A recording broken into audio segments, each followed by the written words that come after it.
কেমন আছো বন্ধুরা? অনেক দিন পর আবার এসে হাজির হলাম। আজ বানাবো তরমুজের খোসা দিয়ে তরকারি।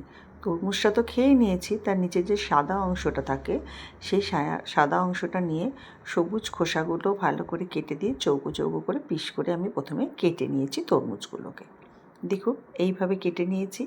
এরপর কি করব, এইগুলোকে আমি একটু কুকারে দিয়ে তার সঙ্গে দুটো কাঁচা আলু দিয়ে একটু সেদ্ধ করে নেব।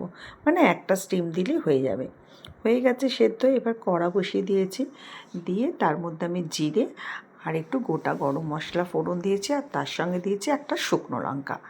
আর আমি যে সেদ্ধ করেছি সেগুলো জল ঝরানোর জন্য রেখে দিয়েছি।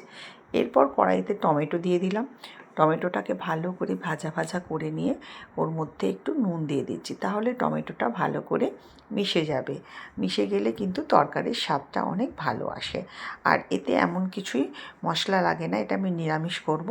দেখুন কিছুটা আদা আমি ঘষে দিয়ে দিয়েছি, একদম একটুখানি 1 চামচের মতো।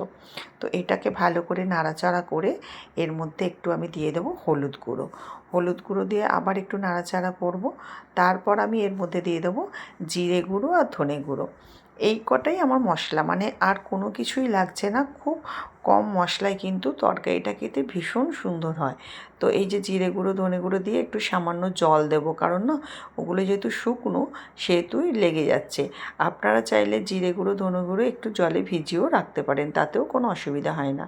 তো এটা ভালো করে যখন মিক্সড হয়ে যাবে, যখন টমেটোগুলো খুব নরম হয়ে যাবে, তখন এর মধ্যে যে আমি সেদ্ধ করেছিলাম আলুটা, সেটা আমি কেটে রেখেছিলাম, সেটা এর মধ্যে দিয়ে একটু নাড়াচাড়া করে এই মশলাটা তার মধ্যে মিশিয়ে নেব। তো যেমন যেরকম চৌকো চৌকো করে আমি তরমুজের খোসাগুলো কেটেছি, আলুগুলোও কিন্তু সেরকম কেটেছি। একই রকম কাটলে কিন্তু দেখতে খুব ভালো লাগে। এবার দেখুন আমি যে তরমুজের এগুলো শাঁসগুলো যে সেদ্ধ করেছি সেগুলো ওর মধ্যে দিয়ে দিলাম, দিয়ে ভালো করে নাড়াচাড়া করে মশলাটা যখন খুব ভালো করে মিশে যাবে এবং দেখা যাবে যে মশলাগুলো সবার গায়ে লেগে গেছে, তখন সামান্য একটু জল দেবো, খুব বেশি জল দেবেন না।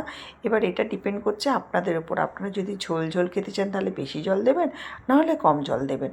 এরপর আমি একটু চিনি দিয়ে দিলাম, যেহেতু নিরামিষ হচ্ছে একটু চিনি দিলে খুব ভালো লাগে।